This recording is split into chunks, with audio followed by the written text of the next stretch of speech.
Thunder rattled the windows in my living room, and sheets of rain swept across the cul-de-sac in shadowy waves, ricocheting off the polished hoods of parked cars and the neatly trimmed hedges that were a hallmark of our pristine suburban community. I'd settled down on my worn leather couch, insulin pen in hand, quietly preparing my evening dose.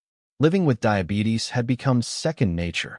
Testing my blood sugar, using my pens, safely disposing of the used needles into my brand new sharps container.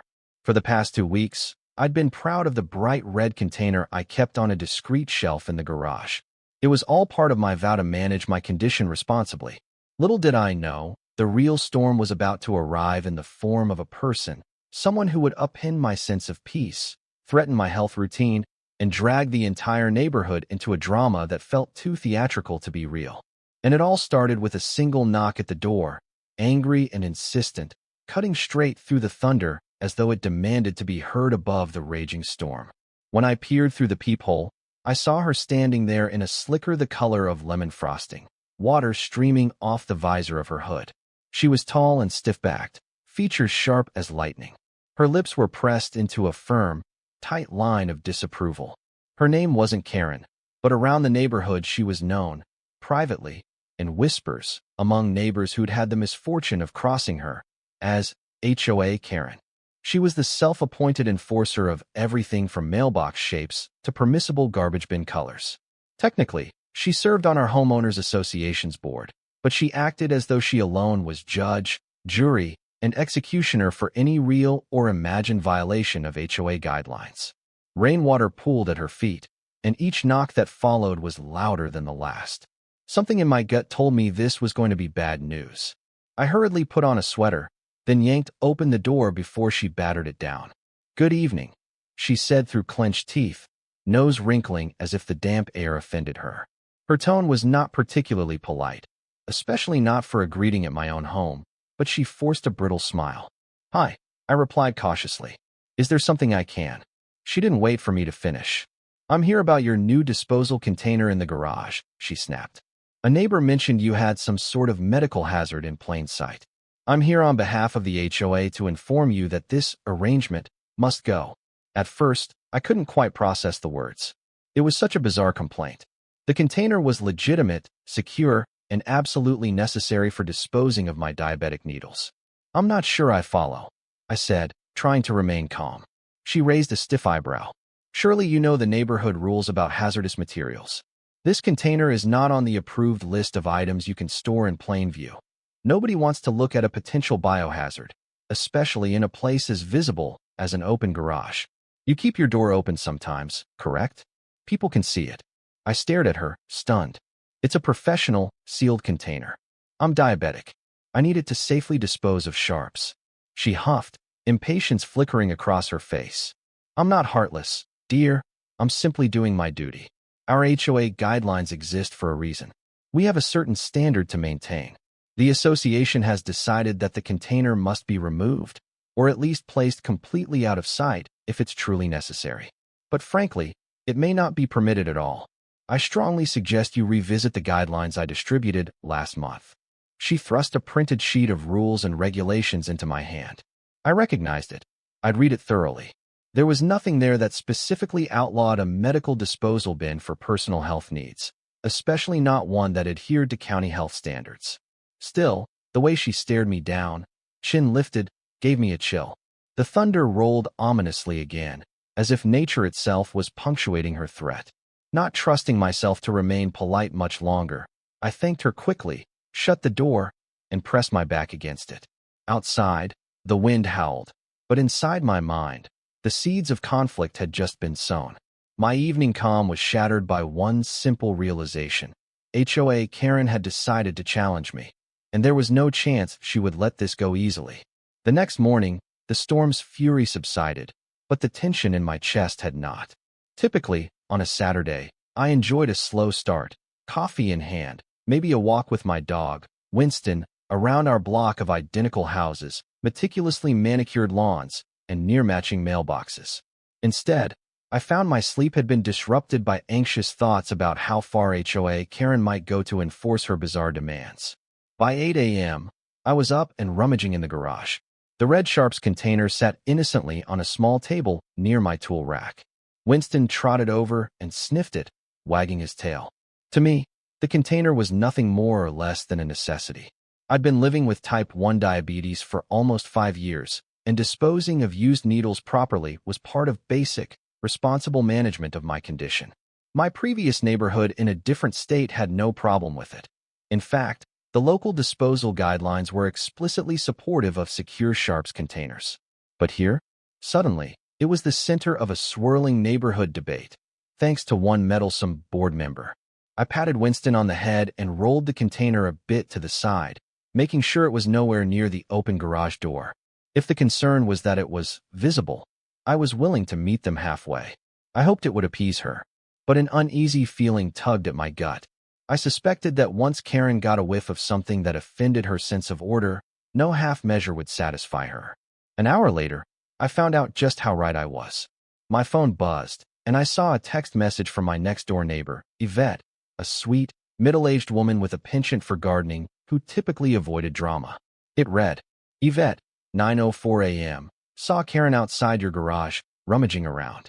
Didn't want to confront her alone. Just letting you know." My heart kicked into overdrive. She was snooping on my property? Furious, I grabbed my keys and hurried out to the driveway. Sure enough, Yvette peeked over the rosebush dividing our houses, eyes wide with concern. But Karen was nowhere in sight. A small sense of relief blossomed in my chest. Maybe she was just checking for a second if I'd complied. Yvette approached me tentatively. I'm sorry I didn't say anything to her. She looked so, well, determined. I was worried about how she might react. It's okay, I said. Thanks for letting me know. As we chatted quietly, I couldn't shake the feeling that something was off. I decided to double-check the garage. The sharps container was indeed where I'd left it, but I noticed it was tilted at an odd angle, as though someone had tried to move it. The lid seemed partially askew. My heart pounded at the thought that she might have tried to open it. The container was locked, but the very idea of her tampering with what was basically medical waste made my stomach turn. I shot a glance at Yvette, who was still at the edge of the driveway. She has no right to be snooping around in my garage, I said, voice trembling with anger. I'm not breaking any rules. Yvette shrugged helplessly. Maybe it's best if you get in touch with the HOA's president. Clarify that everything you're doing is within the bounds of the law. I nodded. I will. In the meantime, if you see her coming back, please let me know. The clouds overhead were still heavy and dark, remnants of the previous night's storm. In my gut, I knew that was a sign. The Real storm was only beginning. That afternoon, I sent an email to Mr. Williams, the official HOA president. He was an older gentleman, never quite as overbearing as Karen. Within an hour, I received a polite but non-committal reply. Mr. Williams, thank you for contacting me. I understand your concerns. However, the HOA does have regulations about visible storage of certain materials. Please attend our next board meeting so we can discuss. My stomach sank as I read his words. He clearly wanted me to handle it at the next official gathering, which was 3 weeks away. 3 weeks felt like an eternity, especially knowing Karen was likely to escalate her campaign in the meantime. As the days passed, I noticed subtle changes in the neighborhood's atmosphere. People who used to wave and smile now gave me sympathetic nods. Some approached me to ask, in hushed tones, what was going on. A rumor had apparently spread that I was hoarding biohazards in my garage. One neighbor, Todd, whose teenage son cut lawns around the neighborhood, casually mentioned that Karen had approached him about, avoid working near my property if he noticed anything dangerous. Todd was as perplexed as I was. She's telling me it's not safe for my boy to edge your lawn, Todd explained, shaking his head. I told her, ma'am, this kid rides four-wheelers through the mud and never had an issue. But you think your neighbor's container is the real hazard? She didn't like that. Anger flared, but I was also grateful Todd stood up for me. Thanks for not letting her scare you, I said, forcing a small laugh. Todd shrugged. Everyone around here is tired of her nonsense, but she's so pushy. Hard to keep telling her no. I realized that was exactly her game, intimidation. She was planting seeds of fear about me or about my condition, likely hoping I'd cave and remove the container altogether to avoid the social stigma. It was manipulative and cruel. Yet I felt a flicker of hope, because it seemed the neighbors weren't entirely buying into her narrative. At least Todd, Yvette, and a handful of others trusted me enough to see the truth. By the end of the week, a hand-delivered note appeared in my mailbox. No return address, but the neat, looping cursive was unmistakably Karen's. It read, "This is your final warning. The HOA's patience is running thin. Please remove the offensive item from your garage or store it where it cannot be seen. Failure to comply may result in fines or additional consequences. Sincerely, the board." Additional consequences? The threat made my blood boil. There was no official board meeting about it. There had been no vote, at least none I was aware of. This was all her own unilateral campaign. I clenched the note in my hand, marched over to my laptop, and fired off an email to the county health department, explaining my predicament and asking for clarity on local disposal rules. If there was a way to prove I was following the law, I needed that proof, so I could hold it over Karen's head at the upcoming HOA meeting. For the first time, though, a sliver of doubt wormed its way into my mind. Could the HOA override local laws if they claimed the item was an eyesore, or if they labeled it a public nuisance in some warped sense? The question haunted me. For now, all I could do was wait and brace myself for Karen's next move. In the midst of escalating tension, an unexpected ally came to my rescue. Monica, one of the newer residents on our street. We hardly knew each other beyond quick greetings, but one evening, as I took Winston for a walk, she flagged me down. The sun was setting in a wash of orange and pink across the sky, painting a peaceful backdrop that contrasted sharply with the anxieties swirling in my head. Monica explained that her sister also had diabetes. "I heard rumors about your disposal container," she said in a hushed voice. "I just wanted to let you know, you're definitely in the right. My sister uses a similar container. She's never had issues with her HOA. I don't see what the big deal is." I felt a swell of gratitude. "Thank you. It's been stressful trying to justify it to everyone." Monica nodded, her expression sympathetic. "You're not alone. Several neighbors, especially in the new development behind the park, are quite fed up with Karen. There's talk of calling a special HOA meeting sooner than the next scheduled one, just to address her behavior. But you know how these things go. People get intimidated." I pursed my lips. "She does wield some power," I admitted. "And she's not shy about using it to bully people." Monica's eyes flickered. "I'm organizing a little get-together at my place. I'd like to invite you. It's just a handful of us who believe that the neighborhood should be more accepting and supportive. We're tired of living in fear." She paused. "We want to see if we can gather enough signatures to request a formal hearing with the full HOA board, without waiting the 3 more weeks." Excitement bubbled in my chest. A chance to expedite the process and possibly end Karen's crusade sooner sounded too good to be true. "I'm in," I said instantly. 2 nights later, I found myself in Monica's cozy living room with half a dozen other neighbors, sipping tea and sharing stories about our run-ins with Karen's overreach. Dave and Laura, a couple who lived a few streets away, recounted how she'd tried to force them to remove a canopy from their backyard, citing color restrictions. Sarah, a single mother, shared how Karen complained about the noise level from her toddler's outdoor play, threatening to fine her for disturbing the peace. Each tale sounded more absurd than the last. When it was my turn, I detailed my battle over the Sharps container. The group listened in shocked silence, occasionally gasping or shaking their heads. Finally, Dave, a tall man with kind eyes, said, "Karen needs to be reminded that we live in a community, not under a dictatorship." We agreed to each talk to a handful of other residents and gather written complaints about Karen's behavior to present at a special HOA session. If we could convince Mr. Williams to call an emergency meeting, we might be able to resolve this before it spiraled any further. The sense of solidarity was heartening. For the first time in days, I felt less alone, less like a pariah singled out by Karen. But deep down, an uneasy certainty gnawed at me.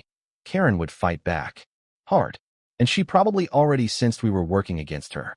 After all, nothing seemed to escape her notice.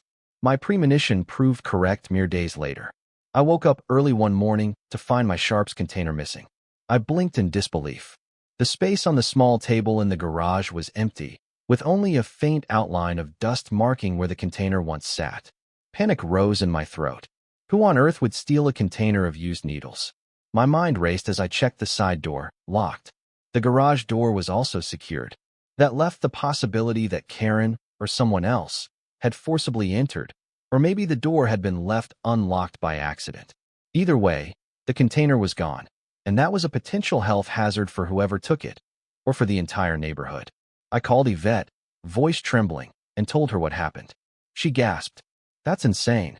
Who would? Why? Before I could answer, my phone buzzed with a call from a number I didn't recognize. Warily, I picked up.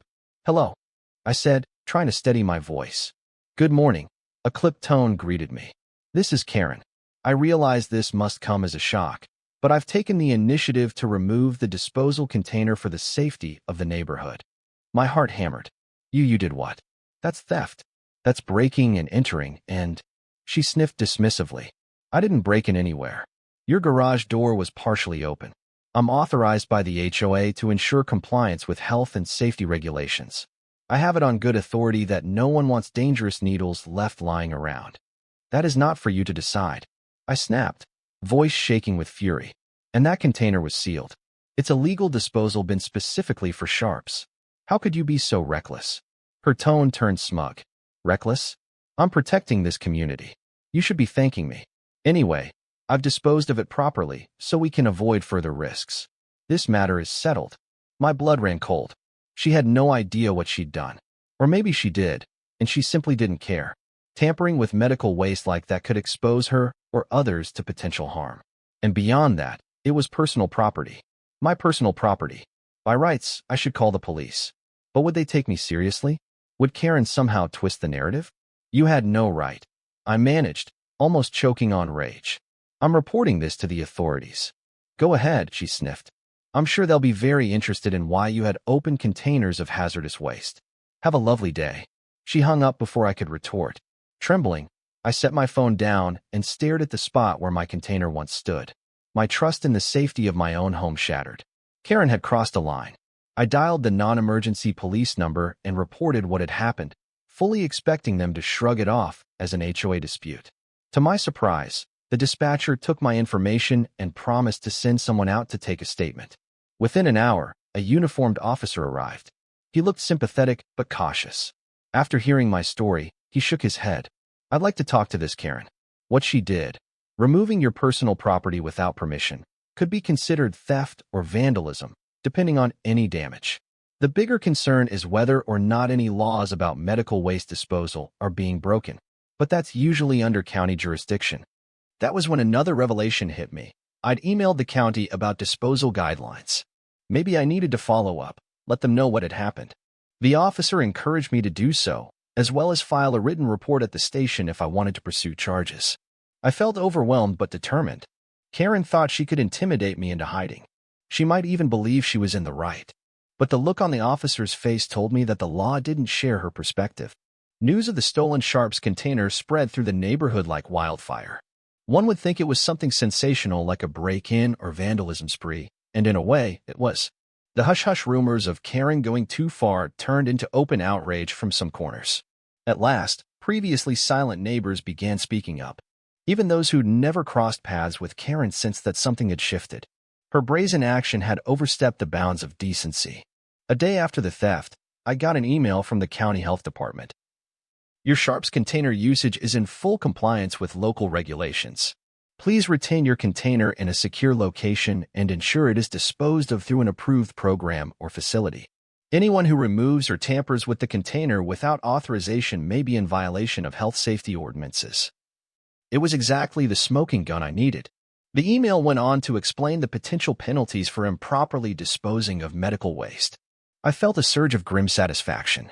At the very least, I had official confirmation that I was following the rules, and Karen was the one who'd broken them. With this email in hand, I marched down the street to Yvette's, where several neighbors had gathered in her backyard to discuss the next step. The meeting had been hastily arranged, but around 10 people showed up, all eager to share their grievances about Karen. Someone had brought donuts, though no one seemed in the mood to eat. Here, I said, passing around printed copies of the county email.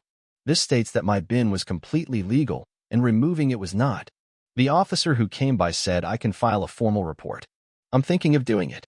Monica looked supportive. You should. She committed a crime by trespassing on your property and stealing your belongings. This is beyond typical HOA drama. Yvette's brow furrowed. But will pressing charges just make everything more difficult? She's bound to retaliate. I nodded, understanding the concern. Karen was relentless, and anyone who supported me could find themselves on her blacklist. Believe me, I'm nervous about it, too. But she's left me no choice. If I let this go, what's to stop her from doing worse to someone else? A chorus of agreement followed. Even neighbors who were once timid now seemed emboldened. Dave cleared his throat. We have enough complaints about her that we could at least attempt to vote her off the board. I know it's not simple, but it's possible if enough residents sign a petition and the board calls a vote of no confidence. That idea hung in the air, flickering like a bright possibility. For so long, it felt like Karen was unstoppable. But maybe with enough unity, the neighborhood could free itself from her tyranny. I glanced around at the circle of determined faces and found a spark of hope. Before the gathering ended, we agreed. We would finalize our petition for a special session of the HOA, compile official complaints about Karen's misconduct, and present them to Mr. Williams.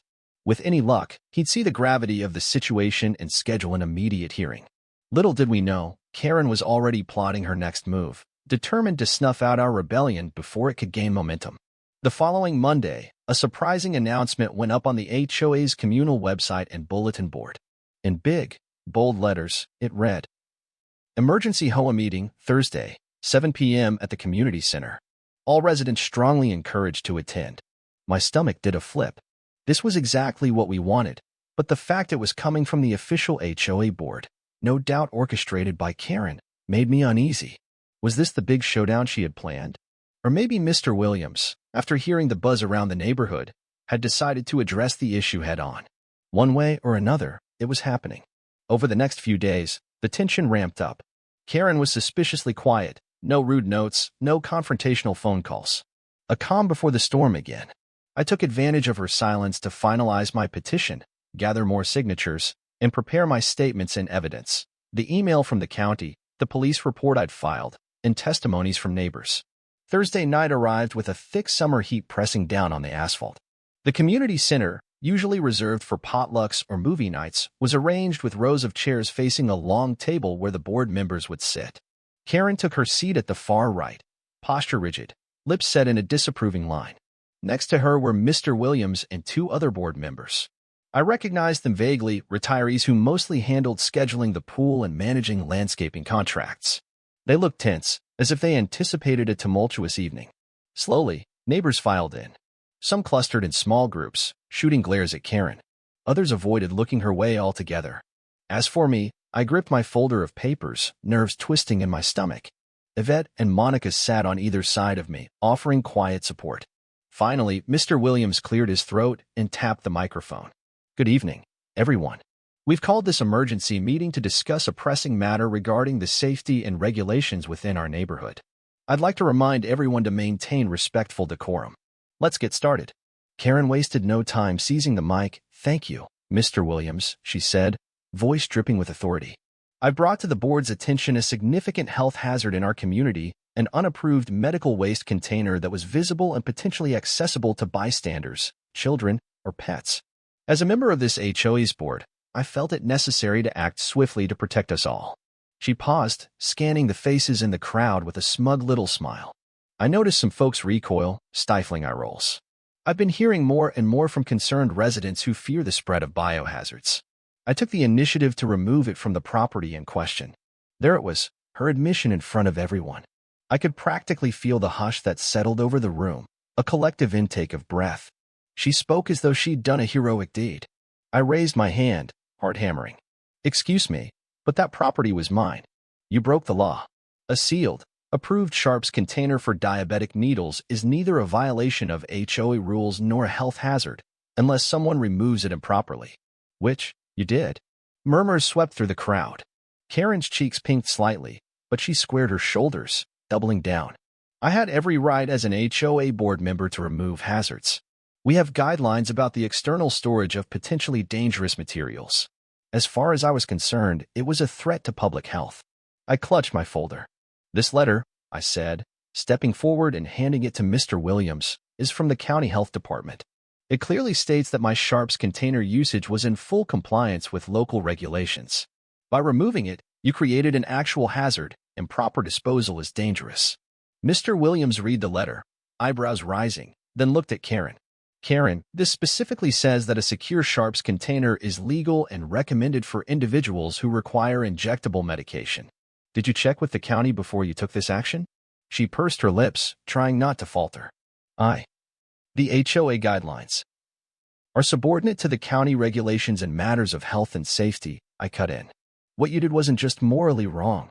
It could be illegal. The officer who came to my house confirmed that it may constitute theft, or at minimum, tampering with medical waste. At that, a shocked buzz rose in the room. Karen's eyes flickered with something like panic, but she quickly masked it with indignation.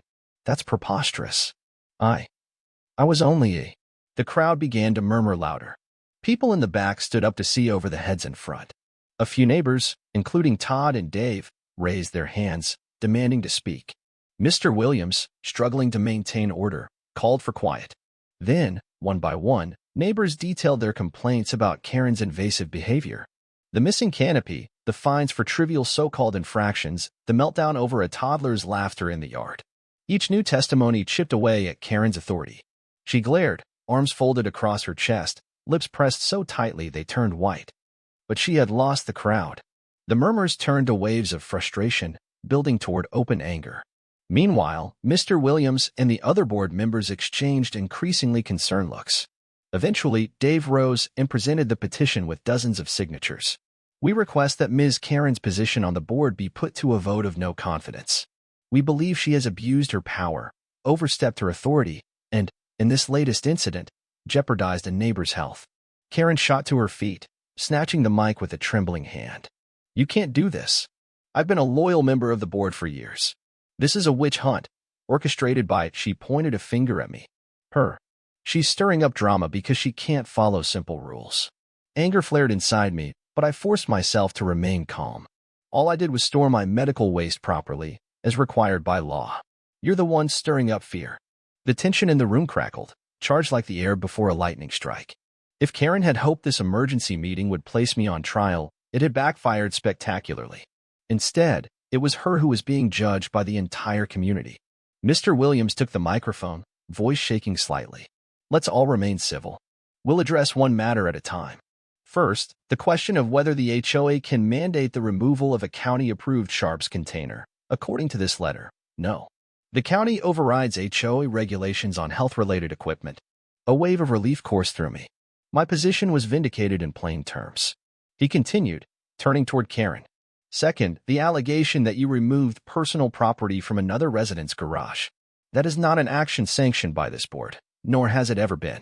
If you truly believe there was an imminent danger, you should have contacted local authorities or consulted the HOA's legal counsel. You do not have unilateral authority to remove property. Karen's face turned a blotchy red. She opened her mouth to argue, but the look on Mr. Williams's face suggested he would not entertain further excuses. And finally, he said, steeling himself, there's the matter of these numerous complaints about your conduct as a board member. We must decide if a formal vote will be called to remove you from your position. The room erupted in applause, cheers from some, uncertain murmurs from others. For a moment, Karen looked absolutely stunned, like a stage actor who'd forgotten her lines. I almost felt a pang of sympathy, but I remembered the humiliation and violation she'd subjected me to, the stress she'd inflicted on countless others. Before Mr. Williams could clarify the next steps, the doors to the community center swung open. A man in a crisp shirt and tie strode in, accompanied by the police officer who'd taken my statement. They looked around the hall for a moment before approaching Mr. Williams. Evening, the officer said, nodding politely. I'm sorry to interrupt, but we were asked to attend. He pointed to me. I realized I had indeed mentioned the date of the meeting in my written statement. Maybe the officer had decided to follow up. A hush fell over the room as the officer conferred quietly with Mr. Williams. Then they turned to Karen, who stood rigid behind the board's table. Ma'am, the officer said gently, I'm here to notify you that there's a pending investigation regarding the removal of a medical sharps container from the complainant's property. For now, it's not a formal arrest, but we do need you to cooperate, answer some questions. If you're found in violation of any health or theft statutes, you may face charges. The shock on Karen's face was complete. She sputtered, eyes darting around as though seeking an ally or an exit. Half the crowd seemed stunned into silence. The rest looked grimly satisfied that at last, someone was holding her accountable. She managed to squeak out, but I was protecting the neighborhood. This is absurd. The officer gave a polite but firm nod. That's what you can explain during questioning. But the county health department is taking this matter seriously. The container was never turned into them, and it hasn't been found. If you disposed of it improperly, that could be a violation. Karen's bravado visibly cracked. Her voice trembled, tears gathering at the corners of her eyes. I thought I was doing the right thing. I didn't want us all to be in danger. Mr. Williams stepped forward, clearing his throat uncomfortably. Karen, the best thing you can do is cooperate. Our community's safety is paramount, but so is the law. Behind me, I heard hushed words of relief from my neighbors. The fiasco felt surreal, an intense wave of drama culminating in this public confrontation. For a moment, I struggled to process it all. Then I felt Yvette squeeze my hand, and I exhaled the breath I didn't realize I'd been holding. The officer turned to Mr. Williams. I apologize for the interruption. Please proceed with your meeting. He then addressed Karen quietly. They stepped to the side, presumably so he could give her the details about the upcoming questioning. The tension in the room thinned, replaced by a sense of resolve. Mr. Williams signaled for the crowd to settle, then cleared his throat. In light of these developments, I propose we hold a vote of the association's members, in accordance with the bylaws, to determine if Ms. Karen should be removed from her position on the board. All who wish to proceed with the vote tonight, please stand. An overwhelming majority rose to their feet. Karen, standing to the side with the officer, looked on in a mixture of horror and disbelief. Her carefully built empire was crumbling beneath her. Mr. Williams instructed the board's secretary to distribute ballots. While folks queued up to cast their votes, the hum of conversation filled the air. Many people threw supportive smiles my way, some offering quick words of encouragement. A handful, presumably supporters of Karen or those who feared crossing her, hovered uncertainly, but they were vastly outnumbered. It took nearly an hour for everyone to submit their ballots and for the board to count them, but the result was as clear as day. An overwhelming majority voted for her removal. When Mr. Williams finally announced it, a collective sigh of relief seemed to ripple through the room. Karen hung her head, arms crossed, tears glistening at her lashes. For a moment, she looked less like the fearsome enforcer we'd come to know, and more like a deflated, lonely figure who'd lost her way. Despite the anger she'd caused me, I felt a pang of sympathy, fleeting but real. Then I reminded myself, she had trespassed into my garage, stolen and improperly disposed of medical waste, and tried to publicly shame me. She'd shown no mercy. Still, seeing someone's downfall wasn't exactly a cause for celebration. It was the end of a traumatic saga. Mr. Williams thanked everyone for attending. We were free to leave, though the atmosphere was still charged. Many neighbors lingered, talking in groups, digesting what had just transpired. As I gathered my things, I caught Karen's eye from across the room. She looked bewildered, as though she couldn't believe what had just happened. The officer escorted her toward the exit, presumably to continue their discussion. I felt Yvette's hand on my shoulder. I can't believe it's over, she whispered. I exhaled slowly. Me neither. I thought back to the day I first saw Karen knocking on my door, how my blood ran cold at the sight of her. It felt like ages had passed. But now, I had a sense of release, and it was exhilarating. The next morning dawned bright and clear. A gentle breeze swayed the branches of the old oak tree in my front yard, sunlight dancing along the grass. Winston padded alongside me as I stepped onto my driveway to retrieve the newspaper. For the first time in weeks, my shoulders didn't feel knotted with tension. Word traveled fast that the board had voted Karen out and that she might be facing charges related to the Sharps container incident. Some neighbors whispered that she might even move out of the community to avoid the shame. Others were simply relieved we could all go back to our peaceful routines without fear of petty retribution. Later that day, I heard the sound of tires crunching on the gravel outside my garage. I opened the door to see the county health official stepping out of a county-marked vehicle. She was a middle-aged woman with warm eyes and a professional demeanor. She introduced herself as Ms. Rivera and explained that she was here to finalize the matter of the missing Sharps container. You're not in any trouble, she assured me. I just need to ask a few questions. We spoke at length about the container, how I acquired it, how I normally disposed of my needles, the day it disappeared. She shook her head, dismayed. It's unfortunate that it got removed without your knowledge. If Ms. Karen disposed of it improperly, that could pose a risk for sanitation workers or whomever eventually found it. We're taking it seriously. I nodded. Thank you. I appreciate your thoroughness. I just want to make sure nobody was harmed by what she did. Ms. Rivera offered a faint smile. We'll do our best to ensure that doesn't happen again. Your community should be aware now that a legitimate sharps container is not only legal but strongly recommended for anyone with medical needs. I thanked her for her time. As she drove away, a weight lifted from my shoulders. Despite the months of stress, at least now the county was involved in making things right, and Karen was no longer a looming threat. That evening, as I sat on my porch watching the sun slip behind the rooftops, Winston curled at my feet, I felt a peace I hadn't felt in a long time. No more stolen property, no more harassing notes. Just the ordinary hum of suburban life, with kids riding bikes on the sidewalks and neighbors walking dogs, free from the tyranny that had hovered like a storm cloud. I still kept my medical waste container, replaced, courtesy of Ms. Rivera's recommendations, this time in a slightly less visible spot in my garage, mostly to avoid stirring any lingering drama. But in my heart, I knew I had every right to place it wherever I pleased. And if anyone dared challenge that again, they'd face not just me, but the entire neighborhood that had finally stood up for what was right. Over the next few weeks, the situation with Karen played out quietly. The police and county investigation ended with a fine for Karen. She wasn't formally charged with a more serious offense, but she faced stiff penalties for improper disposal of medical waste. Word around the block was that she'd put her house up for sale, to start fresh somewhere else. Some neighbors claimed to feel sorry for her, but most recognized that her downfall was largely self-inflicted. In her place, the HOA board replaced her seat with a more compassionate resident who vowed to refocus on real issues, like fixing the pool heaters and maintaining the entrance landscaping. Rather than harassing neighbors over petty infractions or medically necessary equipment. A new era, it seemed, was dawning in our once tightly controlled, always anxious community. The memory of her campaign against me still lingered, though. Sometimes, if I woke in the night, I'd glance around half expecting another threatening note or the sound of footsteps in my garage. But that sense of paranoia slowly faded as I realized, day by day, that we, the neighbors, had discovered a strength in unity. And I, personally, had learned that standing up for myself was not just a right, but a responsibility. No one person should ever have the power to dictate the lives of those around them in such a cruel manner. And no matter how dramatic the conflict, there was always hope for resolution when people banded together. That was the real lesson I took away from my confrontation with HOA Karen. Even though it had been a harrowing experience, I found a measure of comfort in knowing that justice, however messy, had been served.